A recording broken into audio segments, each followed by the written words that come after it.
चला तर टिफिनसाठी बनवा झटपट अशी छोलेची भाजी। तर इथे मी रात्रभर छोले भिजवत ठेवलेले होते। तर बघा इथे आपले छोले छान भिजलेले आहेत। त्यानंतर कुकरमध्ये 2 ते 3 शिट्टीमध्ये आपण हे छोले परत एकदा शिजवून घेऊ। तर त्यामध्ये ॲड करायचं 1 ग्लास पाणी आणि आपले खडे मसाले। तर अशा पद्धतीने तुम्ही छोलेची भाजी करा। एकदम सिंपल रेसिपी आहे। तर बघा इथे मस्त आपले छोले शिजलेले आहेत। तर तुम्ही बघू शकता। त्यानंतर आपल्याला लागणार आहे एक मीडियम साईजचा कांदा आणि मीडियम साईजचाच टोमॅटो। कांदा आणि टोमॅटो बारीक कट करून घ्यायचा।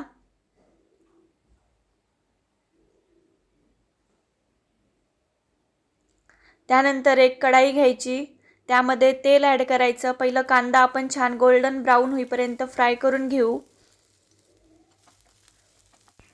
कांदा थोडासा गोल्डन झाला की त्यामध्ये ॲड करायचा लसूण आणि 2 ते 3 काजू। त्यानंतर ॲड करायचा टोमॅटो। टोमॅटो पण आपल्याला छान परतवून घ्यायचा आहे। तर बघा इथे कांदा आणि टोमॅटो आपला छान परतलेला आहे। एका मिक्सर जारमध्ये काढून घ्यायचं। थंड झाल्यानंतर याचं छान बारीक वाटण तयार करून घ्यायचं।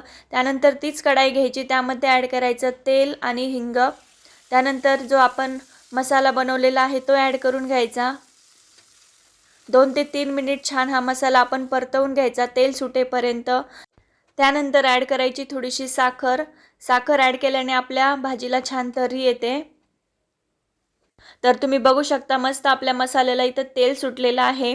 त्यानंतर ॲड करायचं हळदी पावडर, लाल तिखट आणि छोले मसाला। मिक्स करून घ्यायचं व्यवस्थित। त्यानंतर ॲड करायचे शिजवून घेतलेले आपले छोले। छोले पण व्यवस्थित मसाल्यामध्ये व्यवस्थित मिक्स करून घ्यायचे 1 ते 2 मिनिट। त्यानंतर ॲड करायचं पाणी। तर बघा पाणी मी इथे गरम करून घेतलेलं होतं आणि काही छोले शिजवताना आपण एक्स्ट्रा पाणी ॲड केलं होतं ते पण उरलेलं होतं, ते पण मी ॲड करून घेतलं।